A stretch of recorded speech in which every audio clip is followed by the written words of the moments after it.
A new dawn in Lango sub-region, northern Uganda, sets in with footsteps of progress after a 20-year-long brutal rebellion.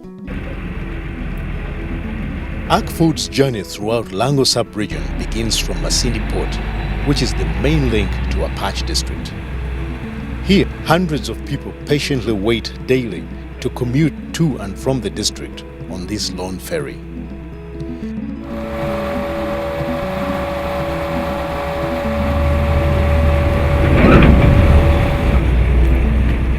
This region was ravaged by over 2 decades of civil war between the infamous Lord's Resistance Army and the Uganda People's Defence Forces, which even in the aftermath continues to take its toll on various areas of service delivery across social, economic and political spheres.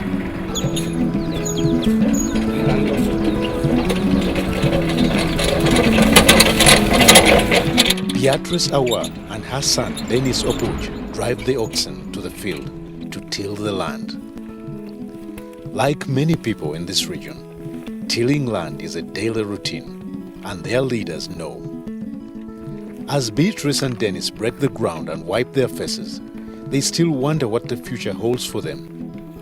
In 2011, Action for Development, ACFODE, in partnership with Diakonia, a Swedish non-governmental organization, conducted a baseline study throughout the districts of Apac, Kole and Oyam that exposed great challenges in leadership at various levels of society.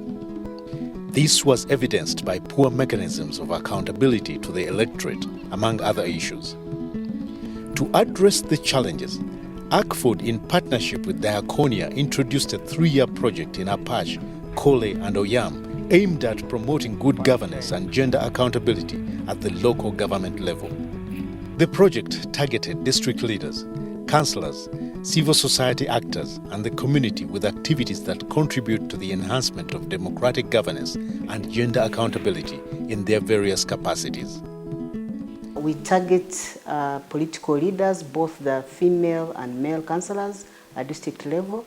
Also work with civil society actors that address issues of human rights, gender and good governance.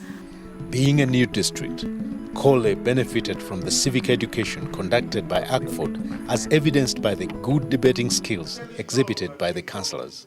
During council meetings, they exhibit a high level of maturity and they are able to interpret laws governing the council. This project has enabled them to know a lot of things, even the legislations, because we talked so much about the Local Government Act, which is like their Bible. And they know a lot in it because it contains procedures of how to handle things, how do you handle petition, things of that nature, and what are the budgetary process, how do you make sure everyone is involved from the very initial stage up to when council passes it. Because of this level of awareness, the councillors have petitioned court to declare the recent passing of the budget null and void because the council meeting that passed it had no quorum, as stipulated by the Local Government Act. I think it's because of our intervention that the councillors are now aware and know what their rights and responsibilities are in council. But the other issue is that, of course, our presence in the district has also helped them to diffuse the problem. As I talk now, ACFODE has intervened and the budget has now been laid and passed. This initiative has saved the district millions of shillings in road maintenance contracts, monitoring of government programs to the district such as the National Agricultural Advisory Services and the Northern Uganda Social Action Fund projects. A road which runs from Kole district, 160 million was spent on that road. But it was, the work which was done was not satisfactory. It was just only bush clearing which was done, and the 160 million was swindled. So we reported to the district engineer. We even reported to the district chairman. And I hope he will take at least a step. The Anti-Corruption Coalition is also pushing the district authorities to streamline the recruitment by the District Service Commission. Such testimonies of change have inspired women in neighboring Apac district to demand for gender accountability and equal budget allocation on gender-responsive programs. But as elected leaders, we used to think that maybe the gender budgeting should have a different resource allocation. But with the intervention of ACFODE, we realized that the leaders and the technical staff are supposed to ensure that the budget that is being passed is what? Is gender sensitive. Florence is among the 4 women chairing committees at the district council, and her contribution is remarkable. So we advocated, we lobbied for some men who would be on our side. We resolved council into committee of the whole house. And in the second election, women came up to be the chair of all the committees that we have. But before we only had 2 women chairing. And in their committee, it was a bit balanced. The budget was balanced and the accountability. But now, all the 4 committees are being chaired by women. And as we talk now, the budget has improved to be gender sensitive. The level of our debate has greatly improved because of ACFODE. The level of our participation in council, mostly women, have improved. In the past, not much. Women did not participate much, but immediately they were being trained, inducted. Immediately after that, their capacity, their level of awareness got raised, and they would articulate issues without fear or favor. According to the Apac District Community Development Officer, because of ACFODE's training, some cultural norms which looked at women as less important in the development of the community have been to a greater extent eliminated. In our culture, in the past, women could not speak up their voices. Women could not actually come up and speak. Even in a meeting, a clan meeting, in Apac, all our chairpersons of the standing committees of council, all of them are female. What we have seen is the women being able to caucus and work together to promote gender issues within their budgets and plans. We have also seen improved relationships between the district councillors and the technical people. This is Inomo village, 30 kilometers away from Apac town. The men and women gathered under this bamboo tree shade have come with grievances to report to the local council chairperson regarding the poor service delivery in their sub-county. Empowered by ACFODE, one by one they lodge their complaints to the local council chairperson.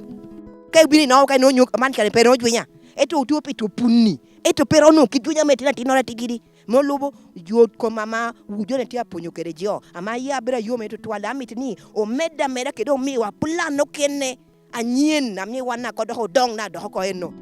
This lady is disturbed by the persistent late coming of the medical officer at the health unit.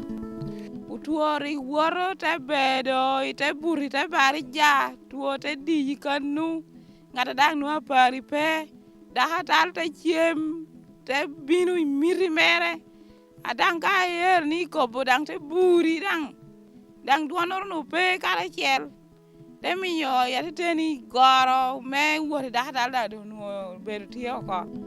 But as she cries foul, the health officers are also pointing an accusing finger to the district authorities for delaying to complete the staff quarters.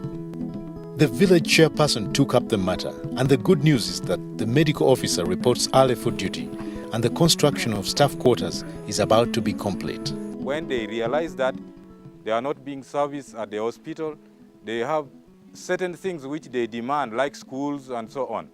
They know where to lodge their problems. They can demand, they call their leaders and hold them accountable for all that they are not getting.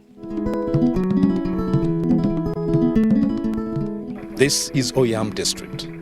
It is on the road to recovery from a brutal 2-decade-long conflict that left tens of thousands of people dead and about 2 million others homeless in northern Uganda.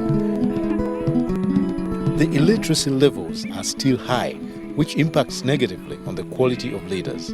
But after the induction of council leaders by ACFODE and Diaconia, stories of transformation are on the lips of every leader.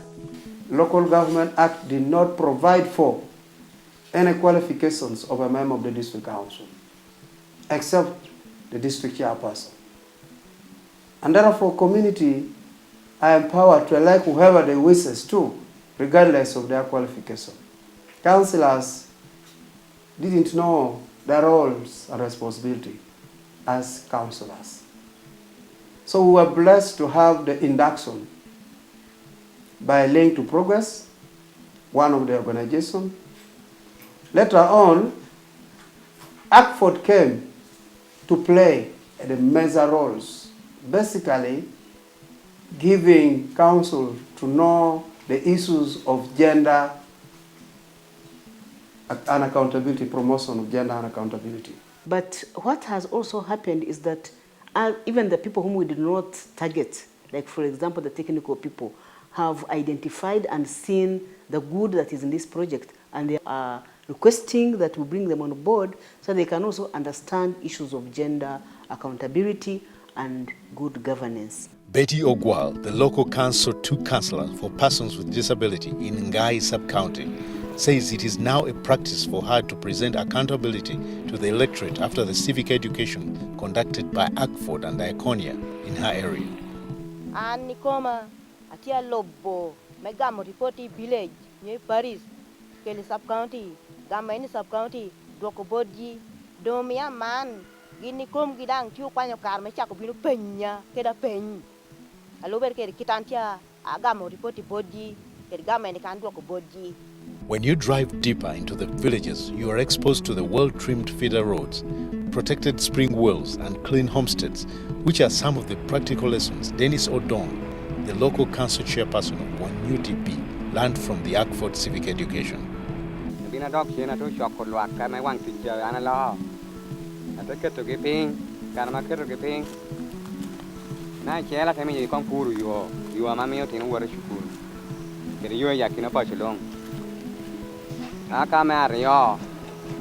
Atemi yuki wadu pi mani pi amati wang ticha yo tema to pi chil kede punyo gi kede pajare khotini ye pemiro panna ba amanda temi unwal area na rang punyo man mi do tin sa kwan. Through the civil society actors, this message has trickled down to the communities. We have also seen the passing of different bylaws and ordinances at both district level and sub-county level, particularly ordinances on education and on health, especially issues to do with maternal health and gender-based violence. This is Adigo Health Center 3 in Oyam district. Patients flock the unit in big numbers, but the mothers do not have a gazetted place to deliver their babies. The community is now demanding for the construction of a maternity ward. They have managed to push the item to be included on the district budget, and it has been allocated a vote. This financial year 2013-2014, we are also putting budgets to address the same matter. We are contracting. The bigger percentage in our budget goes to health sector and education. We are contracting the health center, a maternity ward at Loro Health Alidi, Agulu Health Center 3. Why all this were done? Because people were educated, people were enlightened, people were given to know their roles and responsibility as council. This is Adigo Primary School in Oyam district. The pupils have not been attending classes regularly. But after ACFODE's intervention through the civic education to the community, the parents were able to put to task the education department to explain the absence of teachers at the school. Punyo kenne down upe mi bay pungi gina fort mi odang wana to teo kero la ken dang punyo kenne lang kiu kelo na for chelo. These children can now afford a smile because there is somebody in class to teach them. When we started this project, Oyam was struggling to come up with the education ordinance. And when it came in, we supported them to come up with this ordinance. Right now, as I talk, Oyam has an education ordinance. The message of gender accountability and good governance has indeed trickled down to the family unit, and it is transforming lives. Mary Cage is a proud woman, and she cannot hide her smile when she looks at her husband.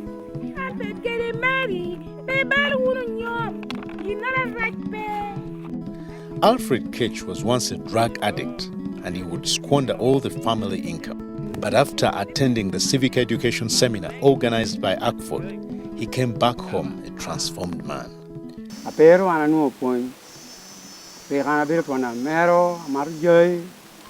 ka duogo yona ni neno ni duju mwacho ko burilum na ha mane no bero eningera ne ber minoda tang mwacho ko puru kar yomi kere nyoro mungo una be gina gache. Such songs of revival are a common tune in this home as they go about their daily chores. As Mary separates chaff from the sunseed grain, she is confident the proceeds will go towards the development of their family.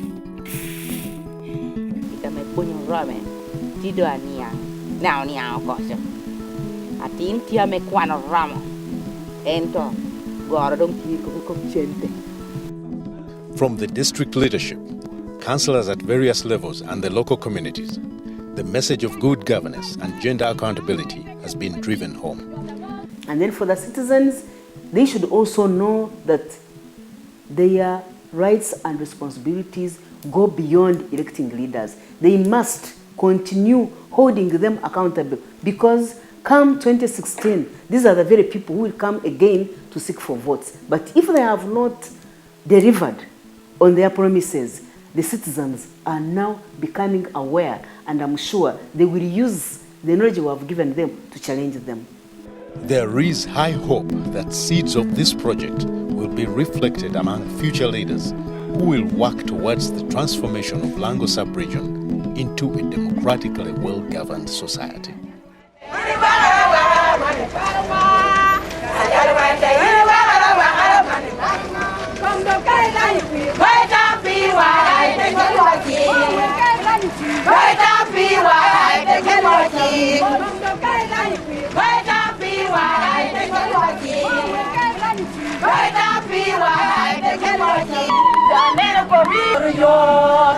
Your